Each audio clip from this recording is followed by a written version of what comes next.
All right, so we're gonna shoot a 5-part video series for this, and it's all about low back pain. There's a lot of things there that cause a lot of back pain for a lot of people. It could be that they are sitting at a desk too long, they're standing on their feet too long. If you're highly involved in a lot of our rotary sports here, so if you're involved with tennis or you might be some of the other neighboring clubs with a big golf game, those are a lot of sports that people would at least have a lot of issues with their low back.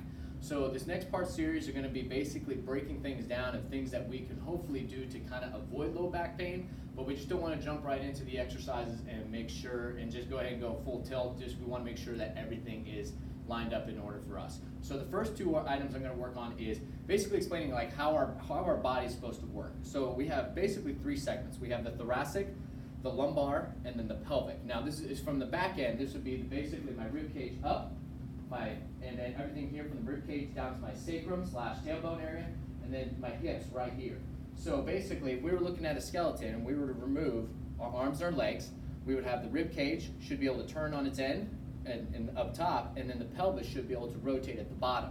And my lumbar, so basically if you can imagine my belly button, would be the one that stays stable. Lumbar doesn't like to move very much. It likes to stay nice and stable, where our rib cage up top and our pelvis down low are the two that need to be able to have good rotation. And if those work, we call that pelvic thoracic dissociation. If that works well, that's going to keep the lumbar safe and healthy and have longevity.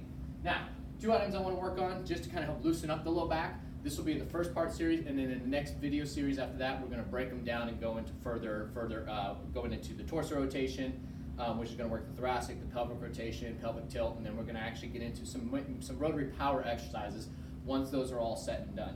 All right, so the first one, real simple. You're going to grab a Viper. You don't always have to have a Viper, okay? You can use a door jamb, you could do something or anything like that, or even a chair or just the edge of a table. But typically, if you're up here in the weight room, these are great tools to use this just because they're versatile. So what I want you to go right here is you're going to get your feet shoulder width apart, and all I want you to do is you're going to go through 3 segments. You're going to go down the middle, you're going to go to the right and to the left with the Viper, and your hips are going to go the opposite direction. So what I want you to think about is driving the Viper away, driving your butt back as far as you can, and letting your head hang down between the arms. So basically, I should be able to get to this position, okay? So I'm trying to get all the way down here. I'm going to come back up and reset.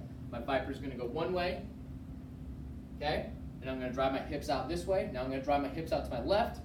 The Viper is going to go to my right here. And these are all good 3 moves down the middle, side to side, that can be done to help loosen up the SI area. And this is where most people have their low back issues, which is going to be right around here where the sacrum, your tailbone, aka your tailbone, and your hips meet. So from the side, it's going to look like this. Middle, to the left, up, and to the right. So and I would go through that segment maybe for 10 reps on each, okay? And if you maybe not counting, maybe just watch the clock. I would do that for about 2 minutes after anything. Whether you're going to go out and play golf, play tennis, long day at the office, on your feet all day, those are really good moves to do. Next one's the foam roll, okay?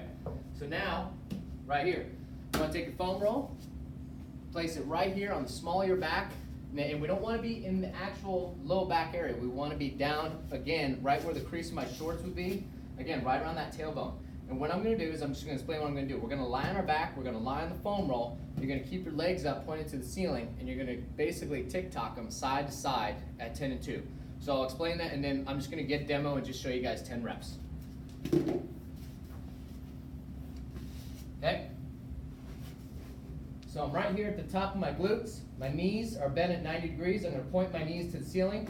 I like to hold the edge. And all we do is just tick-tock right here. And it doesn't get bigger than this. This is all we're doing. Side to side. Again, 10 to 20 reps is very ideal. Or just a solid minute to 2 minutes side to side, just to kind of help loosen up that SI area, okay?